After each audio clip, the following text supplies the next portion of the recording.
დასრულდა საქართველოს ჩემპიონატი 12 წლამდე და 20 წლამდე ჭაბუკთა და გოგონათა შორის. 20 წლამდე ჭაბუკთა შორის მსოფლიო ჩემპიონატის საგზური მოიპოვა ზურაბ ჯავახაძემ, ხოლო გოგონათა შორის ანა კუჭავამ.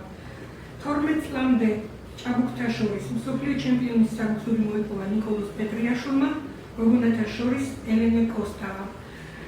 ევროპის ჩემპიონატზე 12 წლამდე ჭაბუკთა შორის საგზურები მოიპოვეს კოკა ბუკიამ და მათე თოდაშვილმა, ხოლო გოგონათა შორის ლილე ქორიძემ და სალომე სანიკიძემ.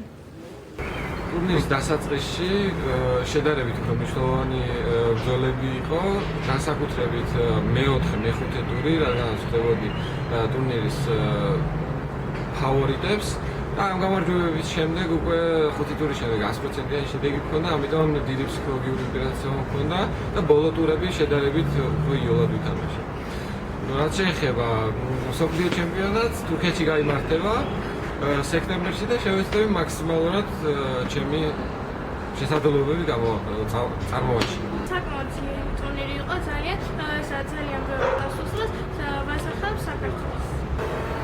კარგი ტურნირი მოჭადრაკეები თამაშობდნენ, ბოლომდე შეინარჩუნა ტურნირის დაძაბულობა, იმიტომ რომ რამდენიმე ტურის განმავლობაში პირველ და პირველად ნახევარფინალი იყო განსხვავება, მაგრამ მაინც პირველად მოახერხა და დავიკავე და ვეცდები საქართველოს ვასახელო მსოფლიო ჩემპიონატს თურქეთში. ტურნირი იყო ძალიან რთული. ბავშვები იყვნენ ძლიერები და მოუყვებოდა ერთ-ერთი ძლიერი კონკურენტი კოკა ბუკია, რომელსაც ბოლო ყაიმით დაკარგა პირველობა და გავიდა მეორე ადგილზე. მსოფლიო წასვლის შემდეგ მე მინდა რომ ვასახელო ჩემი ქვეყანა, საქართველო. და კარგად ვთამაშე.